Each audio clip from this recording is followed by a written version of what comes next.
Assalamualaikum warahmatullahi wabarakatuh. Innal hamdalillah nahmaduhu wa nasta'inuhu wa nastaghfiruh wa na'udzu billahi min syururi anfusina wa min sayyiati a'malina. May yahdihillahu fala mudilla lahu wa may yudlil fala hadiya lahu. Asyhadu an la ilaha illallah wa asyhadu anna Muhammadan abduhu wa rasuluhu la nabiyya ba'dah. Allahumma sholli wa sallim wa barik ala sayyidina Muhammadin wa ala alihi wa ashabihi wa mawalah wa la hawla wa la quwwata illa billah. Amma ba'du, fa ya ibadallah usikum iyaya bitaqwallah wa ta'atihi la'allakum tuflihun. Sama-sama kita hormati dan muliakan Ketua DKM Masjid Jami Syakirin, serta para pengurusnya, dan menjadi wasilah saya hadir di majelis yang mulia ini, Bapak Haji Kumpul, kemudian guru-guru kita Ustaz Artono, Ustaz Haji Muhlisin, jamaah sekalian dirahmati Allah Subhanahu wa taala.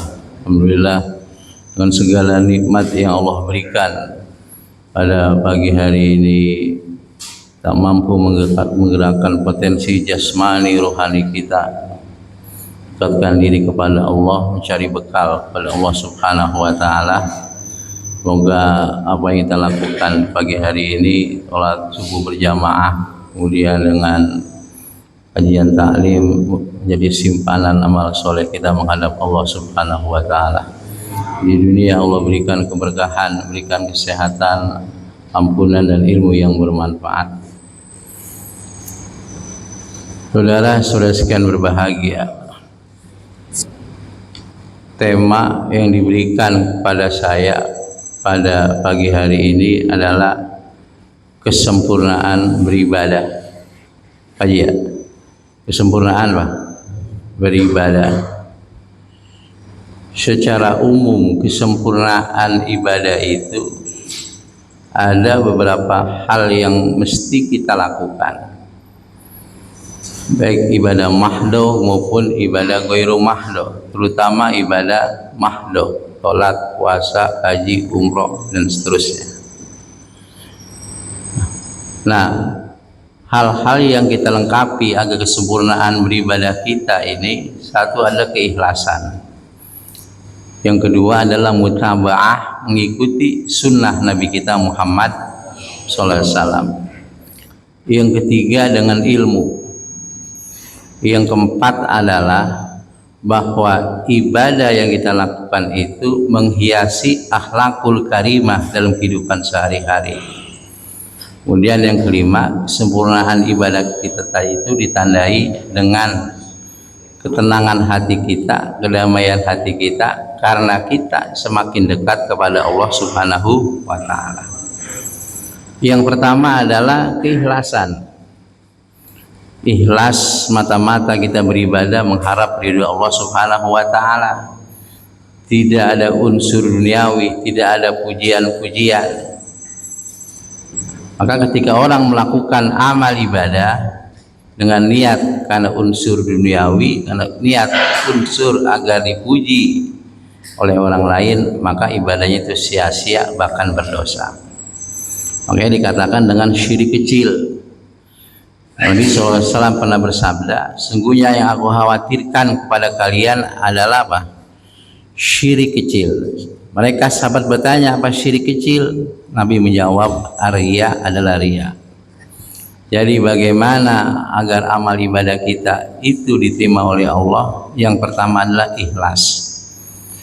Yang kedua, mutaba'ah, mengikuti sunnah Rasulullah Sallallahu Alaihi Wasallam. Karena memang banyak dalam ayat-ayat Al-Quran dan sunnah Nabi kita Muhammad Sallallahu Alaihi Wasallam perintah untuk mengikuti Al-Quran dan sunnah. Atiullaha wa atiur rasul, taatilah Allah dan taatilah Rasul. Karena memang urgensi mengikuti mutaba'ah sunnah Rasulullah Sallallahu Alaihi Wasallam itu punya hikmah yang luar biasa. Pertama, hidup akan lebih mudah. Yang kedua, apa yang kita lakukan mengikuti sunnah Nabi Muhammad SAW akan Allah muliakan. Karena kita mengikuti adalah Nabi Muhammad yang Allah Subhanahu wa Ta'ala muliakan pada Nabi Muhammad. Yang ketiga, akan bernilai ibadah. Segala sesuatu yang kita lakukan segala sesuatu yang kita lakukan mengikuti sunnah Nabi itu maka akan bernilai ibadah. Kemudian dengan ilmu, agar kesempurnaan ibadah kita ini dengan baik, maka dengan ilmu. Amal ibadah ada syarat-syaratnya, kemudian ada rukun-rukunnya, ada yang membatalkannya. Nah, jadi sebelum melakukan sesuatu ibadah, maka dasari dengan ilmu. Ulama mengatakan, fakullu man bi ghairi ilmin ya'mal a'maluhu mardudatun la tuqbal. Setiap orang yang melakukan amal ibadah tanpa didasari dengan ilmu maka tidak akan diterima oleh Allah Subhanahu wa Ta'ala. Kemudian yang keempat adalah bahwa amal perbuatan yang kita lakukan itu dikatakan menjadi sempurna, benar-benar sempurna dalam kehidupan sehari-hari dihiasi dengan akhlak.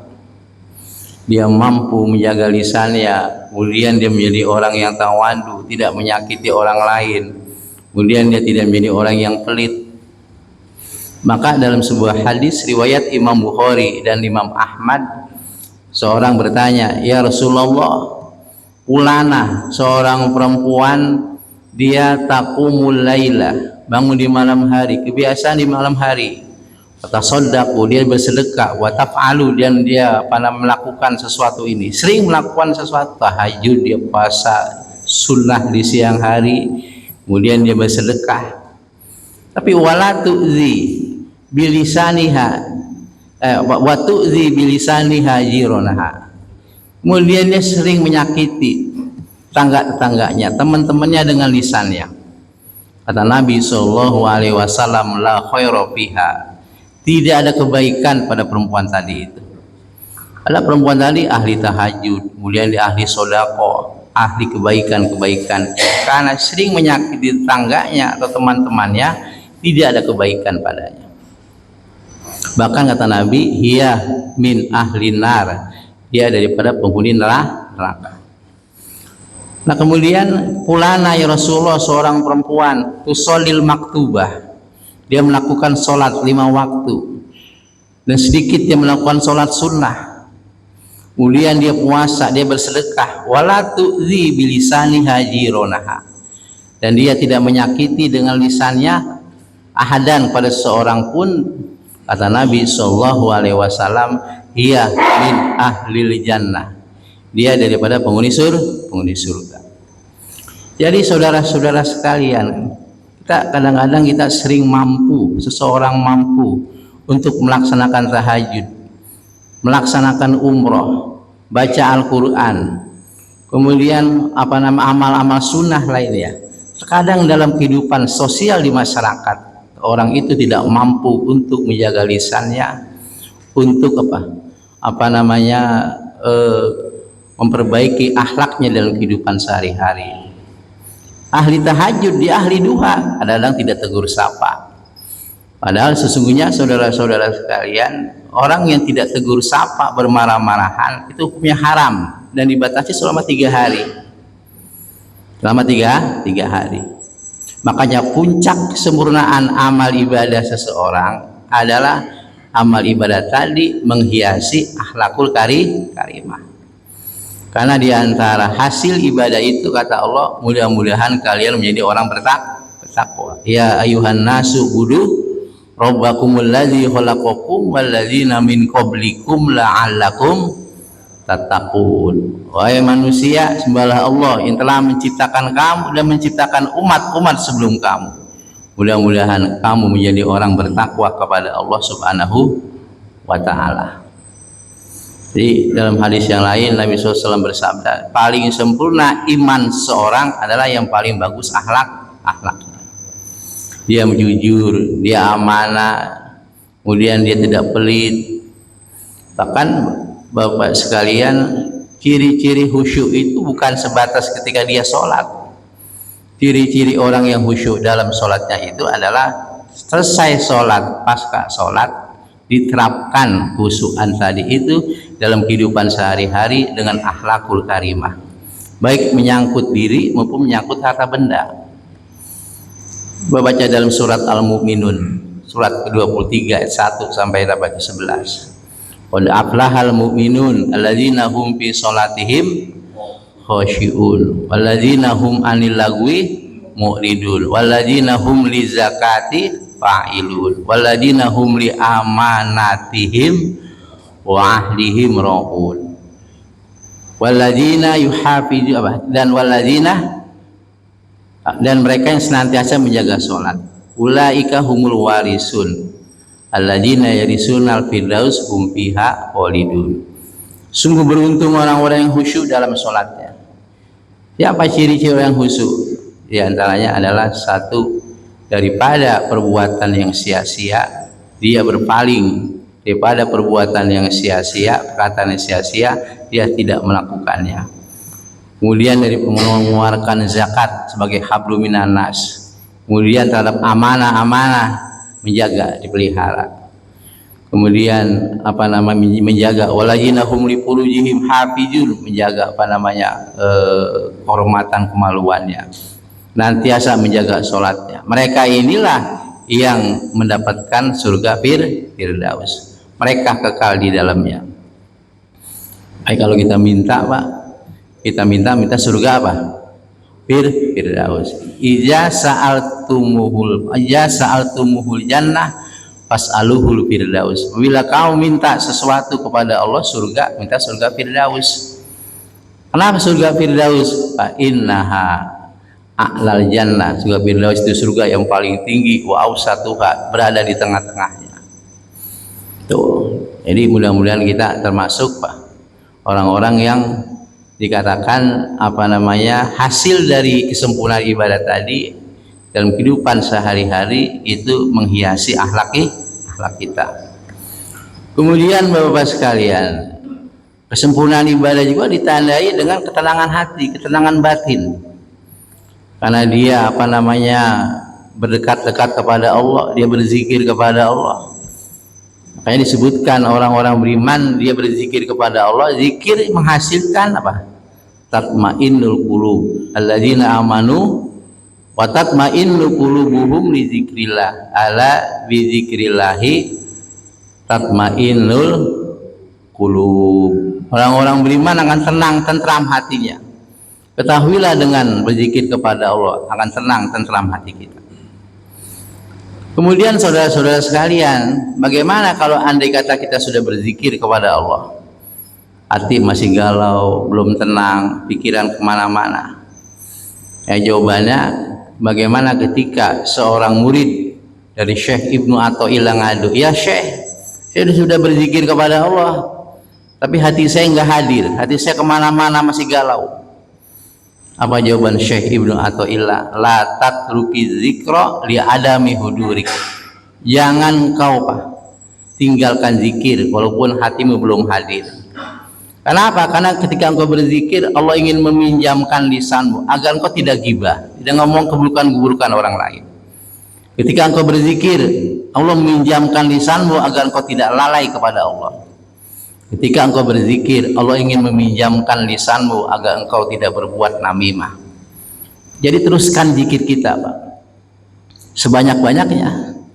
Zikir fil qalbi maupun zikir bil lisan, zikir di hati maupun zikir di lisan. Ya mudah-mudahan tadi apa yang saya sebutkan tadi itu mudah-mudahan membawa pada kesempurnaan ibadah. Juga ada hal-hal juga yang mesti dijauhkan agar ibadah kita sempurna. Atau jauhkan riya, agar ibadah kita dilihat oleh orang lain, dipuji oleh orang lain. Kemudian jauhkan sum'ah. Apa sum'ah Pak? Sum'ah kita itu menyebutkan amal-amal ibadah kita agar kita didengar oleh orang lain. Alhamdulillah dulu waktu saya pergi umroh, pergi haji, khotam Quran hampir 5 kali misalnya, yang di Masjid Nabawi begini-begini, terus masuk sum'ah namanya, masuk update status. Pergi umrah, pergi haji, update status setiap hari itu. Kalau buat keluarga boleh ya enggak? Karena menunjukkan bahwa kita sedang sehat. Nah, ini kalau kita lakukan, kalau kita jauhkan riya dan sum'ah, mudah-mudahan menjadi kesempurnaan amal ibadah kita. Karena bagaimanapun sesempurnanya ibadah kita dihiasi dengan riya dan sum'ah, tidak akan diterima oleh Allah Subhanahu wa Ta'ala. Bahkan di akhirat nanti malaikat-malaikat itu ketika dia mencatat amal kebaikan seseorang, malaikat tuh nggak tahu Pak isi hati orang. Di ulana sholat ditulis sholat, zakat sedekah ditulis, lagi maksiat ditulis, kebaikan-kebaikan ditulis. Ini terutama kebaikan-kebaikan ditulis oleh malaikat. Kata Allah, buanglah itu catatan-catatan amal Pak hamba itu. Malaikat protes, ya Allah, ini kan dia sholat, dia zakat, dia haji, dia baca Quran dan sebagainya. Dia itu melakukan tersebut bukan karena Allah. Bukan karena Allah. Yang kedua, agar kesempurnaan ibadah kita berjalan dengan baik apa? Yaitu hubbud dunia yang berlebihan jauhkan. Cinta dunia boleh nggak Pak? Boleh nggak? Boleh. Karena kalau kita tidak cinta dunia, kita tidak akan berinovasi, tidak akan bergerak, tidak akan melakukan kebaikan-kebaikan. Betul nggak Pak?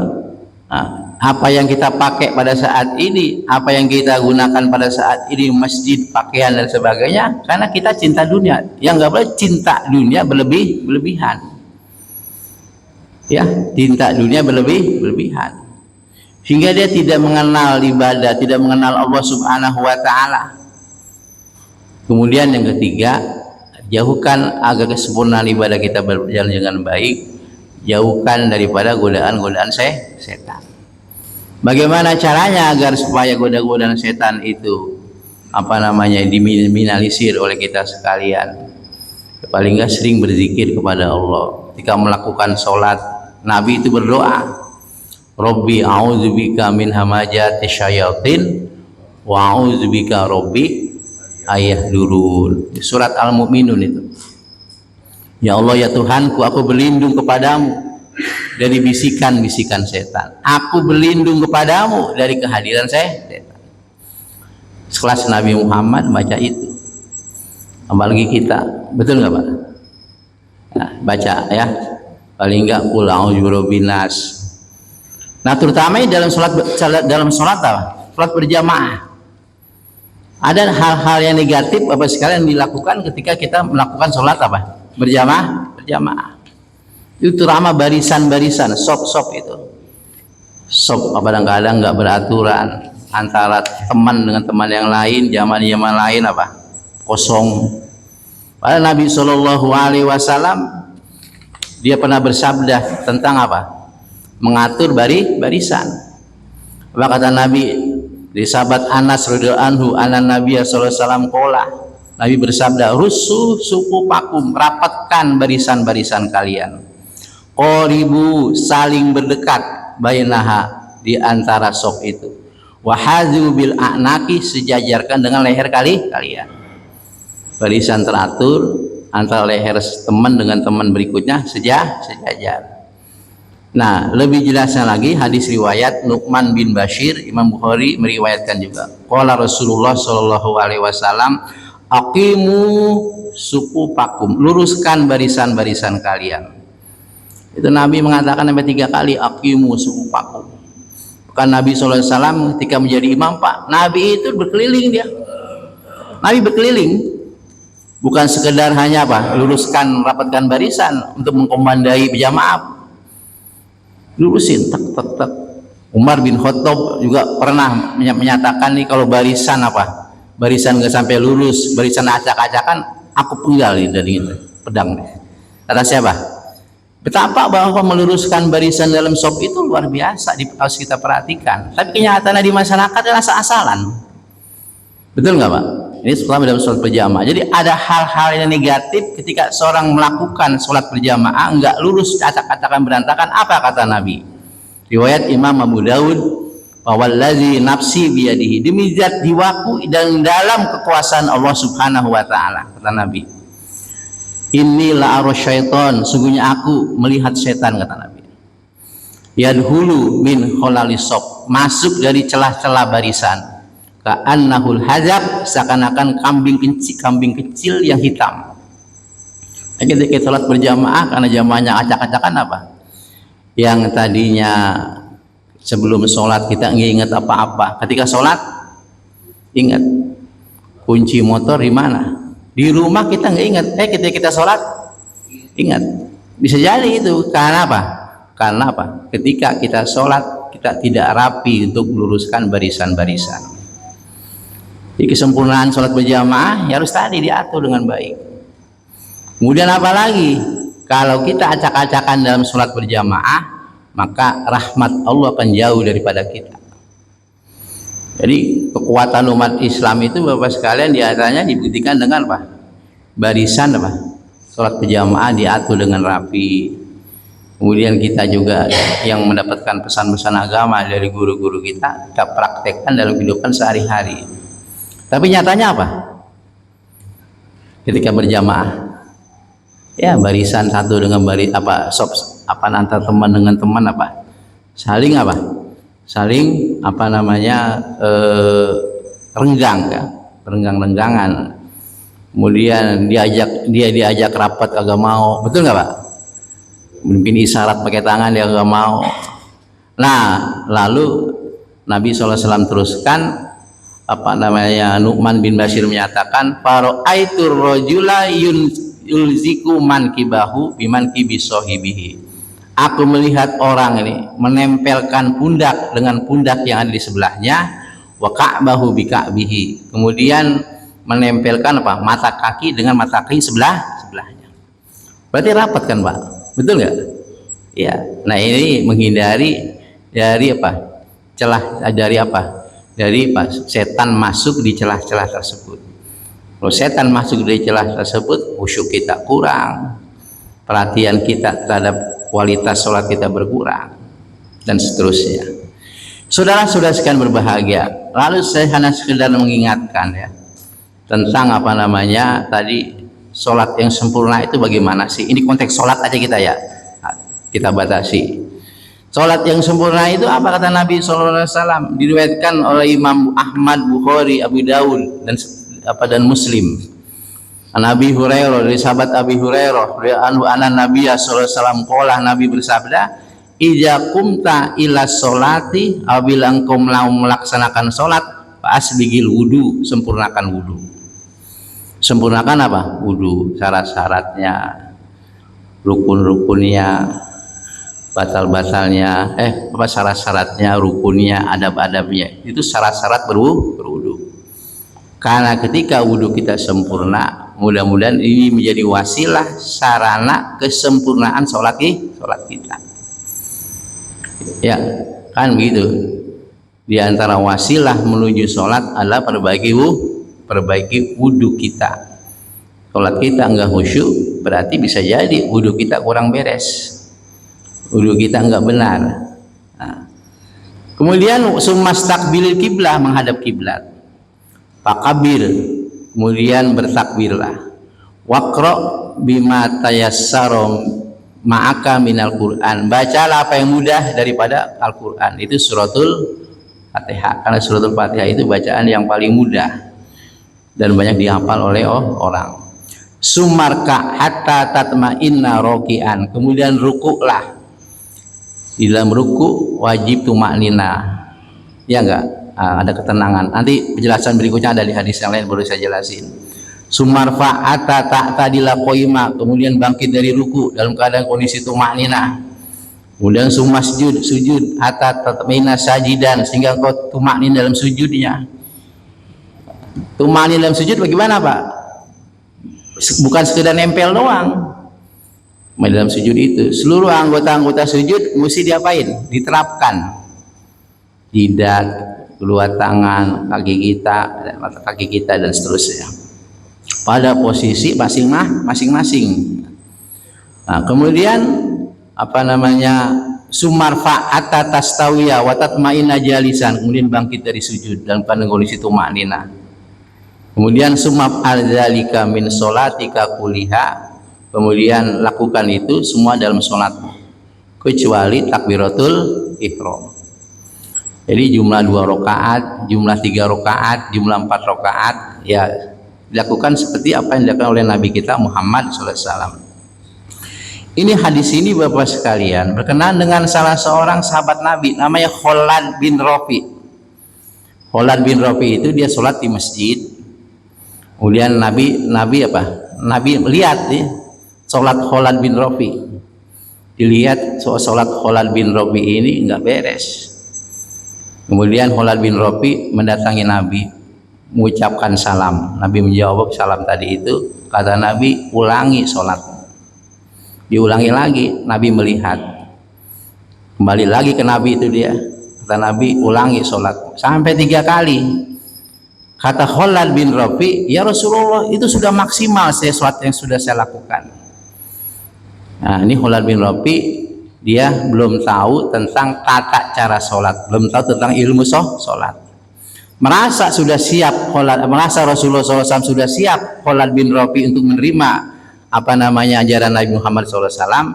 Lalu Nabi bersabda seperti tadi yang saya sebutkan ini, shollu kama ra'aitumuni usolli, sholatlah kalian sebagaimana kalian lihat saya sholat. Nah, lebih rincinya lagi, buah hadis juga diriwayatkan dari Imam Bukhari dan Muslim, Abi Daud, dari sahabat Abi Humaid As-Sa'idi radhiyallahu an, qala ra'aituhu, aku melihat Nabi, kata sahabat Abi Humaid, iza kabbara, bila Nabi takbir, ja'ala yadaihi haiza'a mankibaihi. Nabi itu ketika takbir 2 tangan sejajar dengan 2 pundaknya. Ini apa nih? Pundak sejajar. Kira-kirain aja. Nah, tidak boleh rapat tangan kita, sederhana aja, tidak begini, ini sederhana aja. Pada posisi kedua tangan kita menghadap kemana? Kiblat. Kadang-kadang kita melihat saudara-saudara kita, teman kita, takbirnya bagaimana? Ada yang begitu Pak ya? Nah, jadi sejajar. Ada yang di sini, ini sejajar nggak? Sejajar itu di sini berarti kan sejajar. Nah, jadi kira-kirain aja dah. Kita sudah berusaha untuk meniru mutaba'ah salatnya Rasulullah Shallallahu Alaihi Wasallam. Wa idza raka'a, bila Nabi ruku, wa idza raka'a amkana yadaihi min rukbataihi. Bila Nabi ruku, memegang kedua lututnya dengan 2 tangannya. Jadi ini pegang apa? Lutut, bukan bukan betis. Bukan dalam hadis yang lain ketika ruku itu Nabi punggungnya sejajar, itu paling abdolnya, paling abdol, lurus sehingga ketika ibarat papan lurus. Nah, ketika umpama gelas berisi air diletakkan di punggung kita, gelas itu nggak jatuh.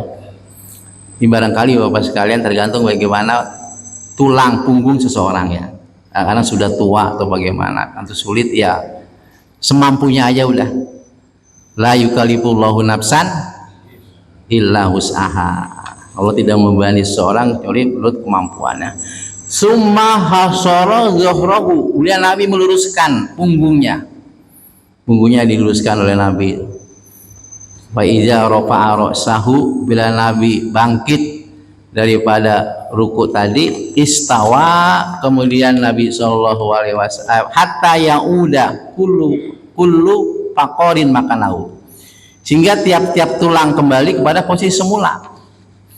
Jadi kan sebelum ruku nih posisi kita tegak kan, ruku pada posisi punggung kita lurus, kembali lagi pada posisi kita tadi sebelum ruku, sebelum berdiri tegak. Jadi jangan begini, tegak aja udah. Fa iza sajada wa do'a yadaihi ghairu muftarisin wala qabidihima. Bila Nabi sujud, Nabi menempelkan kedua tangannya ke tanah, ke lantai. Nabi meletakkan kedua tangannya tanpa menempelkan kedua tangannya ke lantai.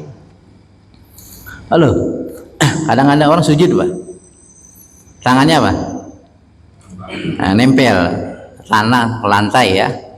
Ada nggak begitu? Posisi tegak, posisi tegak. posisi benar-benar tegak. Jadi ini namanya olahraga yoga. Olahraga yoga itu dibuktikan dalam bisa melalui sholat sama sujud.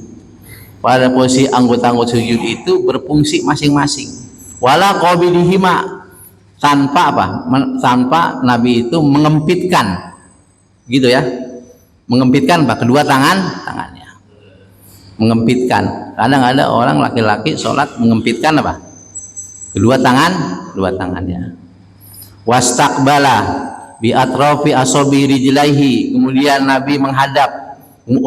Wastaqbala bi atrafi asabi rijlaihi al-qiblah, sementara jari-jari kedua kaki Nabi beliau menghadap kiblat. Jadi kaki jari-jari itu menghadap kemana? Kiblat. Jari kaki. Kadang-kadang orang sholat lagi kondisi sujud, ya enggak, ininya ke belakang ya, jari-jarinya kemana? Ke depan menghadap kiblat. Jadi semuanya menghadap ke arah kiblat. Fa iza jalasa fi raq'ataini jalasa ala rijlihil yusra wa nasabal yumna. Bila Nabi duduk dalam 2 rakaat pertama, beliau duduk di atas telapak kaki kirinya dan menegakkan telapak kaki kanannya. Namanya ini duduk iftiros. Bagaimana yang kita lakukan. Wa iza jalasa fi raq'atil akhirah qaddama rijlahul yusra wa nasabal ukhra. Bila duduk dalam rakaat terakhir, beliau majukan kakinya yang kiri dan menegakkan telapak kaki yang kanan. Gimana yang kita lakukan? Namanya duduk apa? Duduk tawarruk. Di dalam sholat itu duduk ada 3. Ada duduk tarabbu, duduk sila. Kalau kita nggak mampu sholat berdiri, boleh duduk sila. Kemudian ada duduk iftiros, bagaimana kita lakukan dalam tahiyat awal. Ada duduk tawarruk, duduk tahiyat rakaat yang terakhir. Untuk mazhab Imam Ahmad, kalau sholat itu 2 rakaat, duduknya duduk apa? Iftiros. Imam Ahmad. Kalau mazhab Imam Syafi'i, ya ketika rakaat yang terakhir, maka duduknya duduk apa? Tawarruk. Jadi kita lihat kan saudara-saudara kita, teman kita ketika sholat itu sholat 2 rakaat ya. Nah, subuh misalnya ada yang duduknya duduknya iftiros. Itu bermadzhab Syafi'i. Bermadzhab Imam Ahmad bin Hambal. Kalau yang bermadzhab Imam Syafi'i, duduk yang terakhir itu maka duduknya duduk apa? Tawarruk. Pada rakaat, pada jumlah yang rakaat lebih dari 1, duduk yang pertama namanya iftiros. Yang terakhir ya apa? Tawarruk. Subuh misalnya kita tawarruk gitu tadi. Atau qobliyah ba'diyah, maghrib duduk yang pertama iftiros, terakhir tawarruk. Ini tidak menjadi persoalan Bapak sekalian, karena memang Imam Ahmad pun mengambil hadis dari Rasulullah Shallallahu Alaihi Wasallam. Saudara sekalian berbahagia, cukup belum? Kemudian kaitannya agar sholat kita ini sempurna Bapak sekalian, itu lakukan sholat sunnah. Jadi ada fadilah sholat tatawu, sholat sunnah. Di sebuah hadis riwayatkan dari Nabi Hurairah, kemudian diriwayatkan oleh Abu Dawud dan Tirmizi, anna Nabi sallallahu alaihi wasallam qala, Nabi bersabda, inna awwala ma yuhasabun nasu bi yaumil qiyamah min a'malim as-shalah. Sesungguhnya awal pertama kali nanti dihisab pada hari kiamat manusia itu, yaitu tentang amal mereka adalah sholat. Sebelum yang lain sholat dulu, jihad, kemudian ibadah haji, sedekah, ntar dulu sholat dulu yang dihisab. Kemudian kata Nabi sallallahu alaihi wasallam, yaqulu rabbuna, dalam ini hadis kursi, Tuhan kita berfirman di malaikati, kepada malaikat-malaikatnya, wa huwa a'lam, padahal Allah Maha tahu. Allah berfirman pada malaikat-malaikatnya, unzuru, lihatlah fi sholati abdi, pada sholat hambaku, atam maha amnakosaha, apakah hamba tadi menyempurnakan sholatnya atau menguranginya. Fa'in kana tamatan, jikalau dia sempurna sholatnya, kutibat lahu tamma, ditulis baginya sholat yang sempurna. Wa in kana intaqasa minha syai'a, jikalau adalah dia mengurangi daripada sholatnya, qala unzuru kata Allah kepada para malaikat, lihatlah hal li abdi minta tahu apakah ada itu hambaku melakukan sholat sunnah. Nah, kemudian dilihat itu, ternyata ada sholat sunnah yang kurang dari sholat wajib tadi disempurnakan dengan sholat sunnah. Jadi saudara-saudara sekalian, sesungguhnya ketika membahas tentang kesempurnaan ibadah panjang banget, betul nggak Pak? Ya paling nggak sholat yang sehari-hari kita lakukan. Tadi apa yang saya sampaikan sekilas tentang bagaimana cara sholatnya Rasulullah Shallallahu Alaihi Wasallam, dan juga sholat berjamaah kita luruskan, rapatkan barisan, ya sampai ada celah-celah yang kosong. Karena celah-celah yang kosong itu setan akan masuk padanya, seperti kambing yang kecil tadi. Karena ketika sholat kita berjamaah, pikiran kita kemana-mana, betul nggak Pak? Bisa jadi karena apa?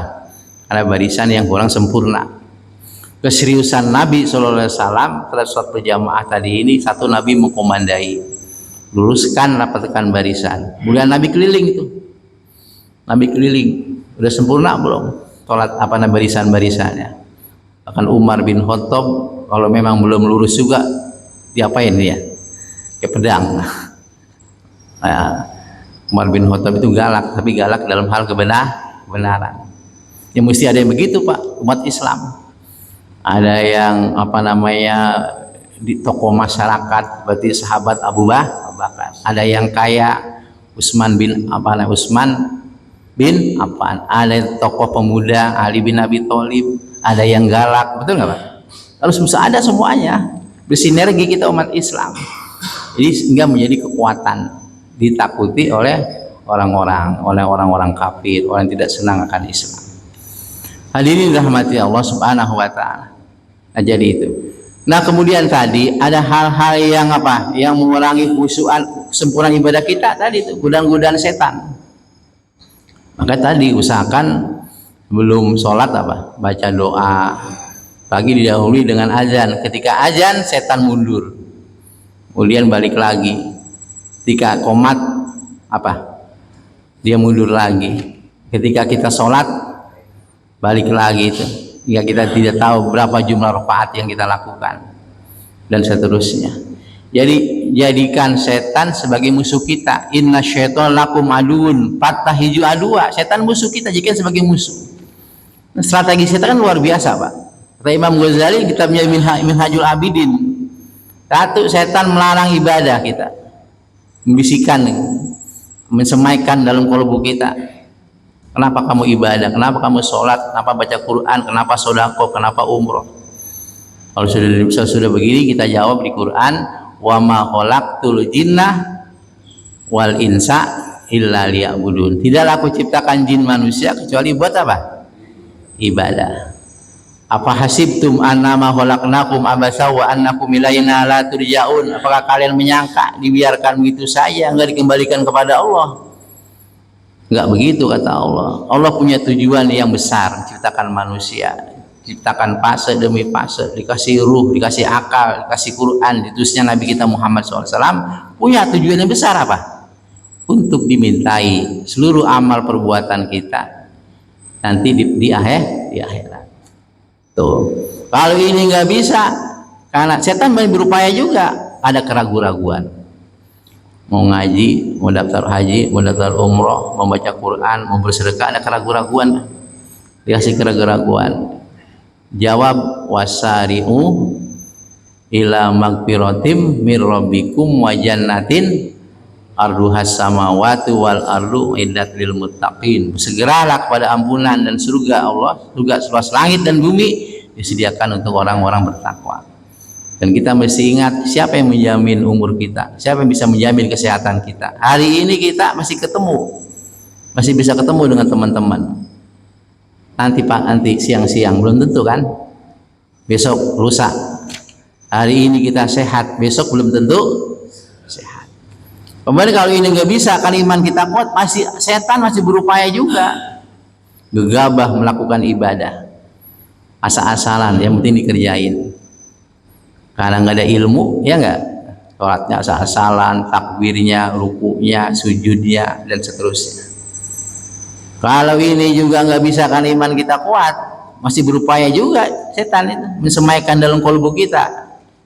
Udahlah kamu sholat, udahlah kamu ibadah, satu saat pun engkau Allah apa? Satu saat pun orang lain akan menilai engkau ahli ibadah.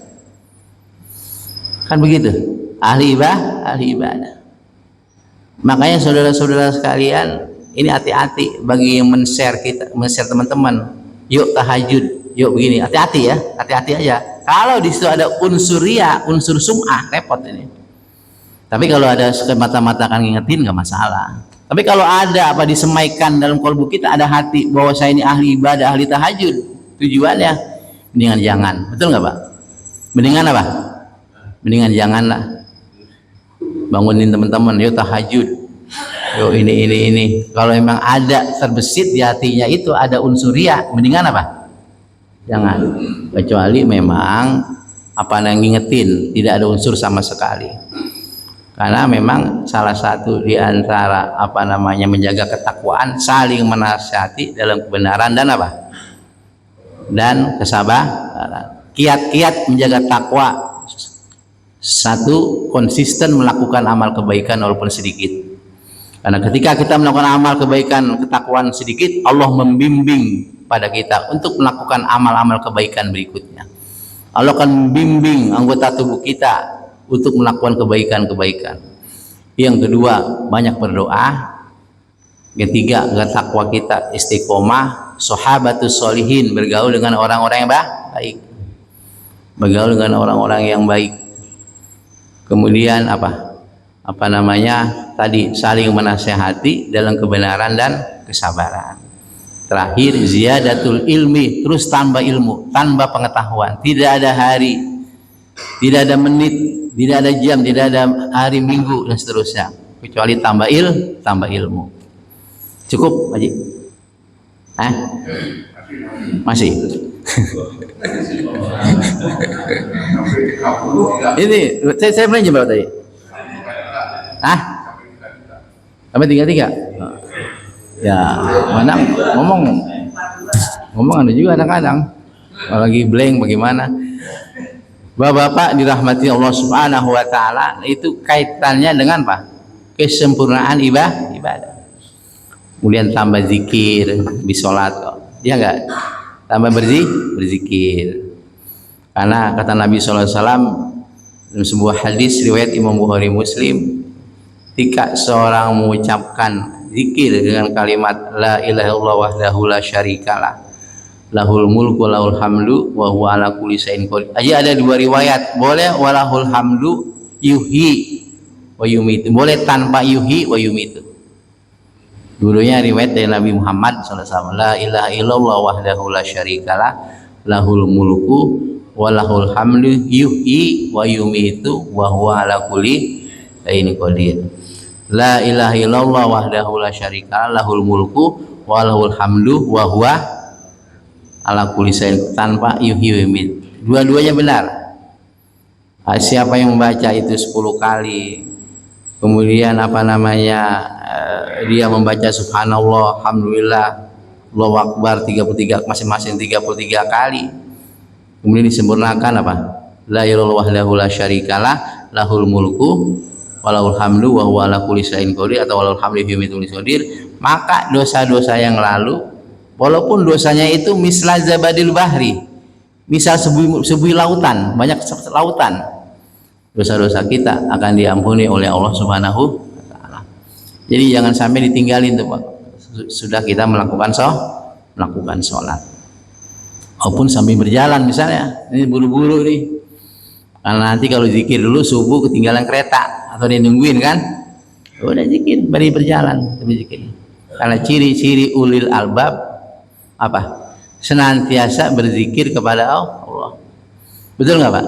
Inna fi khalqis samawati wal ardi wa ikhtilafil laili wan nahari la ayatil liulil albab. Sungguhnya pada penciptaan langit dan bumi, silih bergantinya siang dan malam, menjadi tanda-tanda bagi ulil albab, orang yang punya akal pikiran.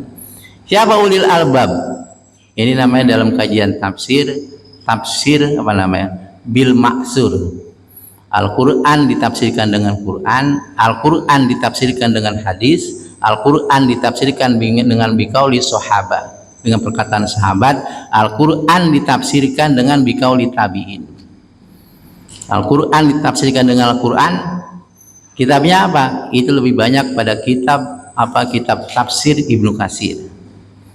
Al-Quran ditafsirkan dengan perkataan sahabat, itu tafsir tafsir Durrul Mansur Imam Suyuti 8 jilid. Pokoknya ada Bapak sekalian. Nah, siapa ulil albab? Namanya tafsir Ibnu Mansur. Al-Quran ditafsirkan dengan Al-Quran. Alladzina yadhkurunallaha qiyaman wa qu'udan wa ala junubihim. Nantiasa mereka, ini Allah menggunakan fi'il mudhari lil istimrar namanya. Saat ini dan akan datang. Ketika berzikir Allah menggunakan fi'il mudhari, bukan fi'il madi, masa lalu. Siapa orang yang ulil albab? Senantiasa berzikir kepada Allah qiyaman, pada waktu berdiri, wa qu'udan, pada waktu duduk, wa ala junubihim, pada waktu apa? Berbaring tidur. Nah ini posisi manusia pasti 3, betul nggak Pak? Kalau nggak diri duduk, kalau nggak duduk berbaring. Pasti 3 posisi manusia dalam kondisi apapun, pasti di antara salah satu 3 posisi manusia. Dia tetap ingat kepada Allah Subhanahu wa Ta'ala. Ingat Allah, baik di kolbun, di hati maupun diucapkan. Wa yatafakkaruna fi khalqis samawati wal ard. Mereka tafakur tentang ciptaan Allah. Rabbana ma khalaqta hadza batila, ya Tuhan kami, tidaklah Engkau menciptakan ini semuanya sia-sia, bermanfaat bagi kehidupan manusia. Jadi saudara-saudara sekalian, kalau orang kafir kepada Allah itu dikasih kebebasan oleh Allah. Dia makan, dia bekerja, dia berbuat. Tapi kalau orang muslim dibatasi oleh Allah. Ketika kita tidak muslim, maka aslamna, kami Islam, kami tunduk. Ini boleh, ini nggak boleh, cara melakukannya begini dan seterusnya. Betul nggak Pak? Dan ketika kita sudah aslamna, sudah beriman kepada Allah, maka kita pasrah, tidak banyak tanya. Ini kenapa dilakukan begini, kenapa dilakukan begitu? Karena semuanya akan bermanfaat bagi kehidupan manusia. Boleh bertanya tapi tidak berlebih-lebihan. Ketika Bani Israel kan berlebih-lebihan, suruh menyembelih sapi yang bagaimana nih? Kan begitu Bani Israel tuh.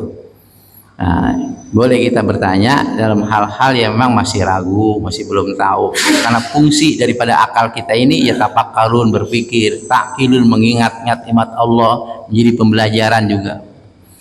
Banyak saudara-saudara sekalian, apa yang Nabi sampaikan 14 lebih abad yang lalu secara ilmiah sampai saat ini sudah dibuktikan dalam dunia ilmu pengetahuan, manfaatnya bagi kehidupan manusia. Saudara-saudara sekalian, konklusinya, kesimpulannya adalah bahwa kesempurnaan ibadah tadi itu 1 ikhlas, 2 mutabaah, mengikuti Nabi SAW, 3 dengan ilmu, ada tumaknina, 4 menghasilkan akhlak yang mulia. Kemudian dapat kita rasakan ketenangan dalam kehidupan kita, hati kita. Kemudian jauhkan hal-hal yang mengurangi kesempurnaan. Yang mengurangi kesempurnaan apa? Ibadah, riya, sum'ah, apalagi cinta dunia yang berlebihan, kemudian hawa nafsu, mengendalikan hawa nafsu. Nafsu itu dibagi 3 Pak, hawa nafsu. Ada nafsu ammarah bisu. Yang inna nafsala ammaratum bisu'i, sungguh nafsu itu sungguh merintahkan pada keburukan. Ditundukin ketika berbuat maksiat, kita berbuat zalim dan sebagainya, ditundukin, namanya lawamah, nafsu yang menyesal. Tundukkan dengan bertaubat, tundukkan dengan berzikir, jangan dengan berzikir. Fala uqsimu bin nafsil lawamah, sungguh aku bersumpah dengan nafsu lawamah yang menyesali. Kemudian setelah dia menyesal, didekat kepada Allah dan inabah kepada Allah, kembali kepada sesungguhnya, lalu menjadi nafsu mutmainnah. Ya ayatuhan nafsul mutmainnah irji'i ila rabbiki radiyatan mardiyah wadkhuli fi jannati wadkhuli fi ibadi. Saudara-saudara sekalian berbahagia, ya mudah-mudahan itu ya menjadikan amal sempurna, amal ibadah kita dalam kehidupan sehari-hari. Untuk sholat, tata caranya menurut ajaran Nabi, tambah dengan yang sunnah-sunnah dan seterusnya. Untuk sholat berjamaah, ya enggak, luruskan, rapatkan barisan, jangan sampai celah kosong. Nah, di situ ketika celah-celah kosong, maka setan akan apa? Memasukinya dan akan lebih banyak menggoda kita dalam sholat berjamaah. Jadi ada dampak negatif dalam sholat berjamaah. Kan timbul pertanyaan, kok negatif dalam sholat berjamaah? Apa itu sebetulnya dampak negatif sholat berjamaah? Barisan, ya enggak, sop yang tidak rapi, yang tidak diluruskan dan rapatkan.